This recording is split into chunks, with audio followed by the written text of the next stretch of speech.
Hello everyone, welcome back to చిన్న చెరి official. ఈరోజు recipe అయితే ములక్కాడ చిలగడదుంప పులుసు ఎలా ప్రిపేర్ చేసుకోవాలో చూపిస్తాను. సింపుల్ అండ్ టేస్టీగా ఉంటుందండి. కర్రీ అయితే ఒక 20 మినిట్స్లో కర్రీ అయితే ప్రిపేర్ అయిపోతుంది. వెంటనే మీరు కూడా చేసుకోవాలంటే ఈ రెసిపీ అయితే స్టార్ట్ చేసేయండి. ఫస్ట్ అయితే ఒక పాన్ పెట్టుకుని దాంట్లో కొంచెం ఆయిల్ వేసుకొని కొంచెం హీట్ అయిన తర్వాత అయితే కట్ చేసి పెట్టుకున్న ఉల్లిపాయలు పచ్చిమిరపకాయలు వేసి బ్రౌనిష్ కలర్ వచ్చే వరకు కుక్ చేసుకోవాలండి. అండ్ నెక్స్ట్ చిలగడదుంప ములక్కాడలు కూడా వేసి ఒక 10 to 15 మినిట్స్ పాటు ఇలా మగ్గాలండి. ముక్క బాగా ఉడుకుతుంది కాబట్టి ఇలా ఉడికిన తర్వాత అయితే ఇప్పుడు కొంచెం పసుపు కారం అలానే ఉప్పు వేసి మొత్తం ఒకసారి మిక్స్ చేయండి.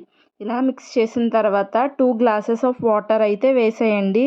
ఇలా 2 గ్లాసెస్ ఆఫ్ వాటర్ వేసిన తర్వాత మొత్తం ఒకసారి మిక్స్ చేయండి.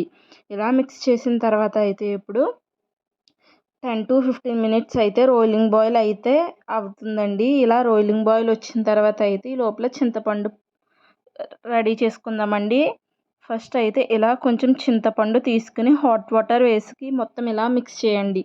వాటర్ అయితే ఇలా అవుతుంది. ఇదైతే పక్కన పెట్టుకోండి. ఇప్పుడు రోలింగ్ బాయిల్ అయ్యింది కాబట్టి ఇప్పుడు చింతపండు రసం అయితే యాడ్ చేసేయండి దీంట్లో.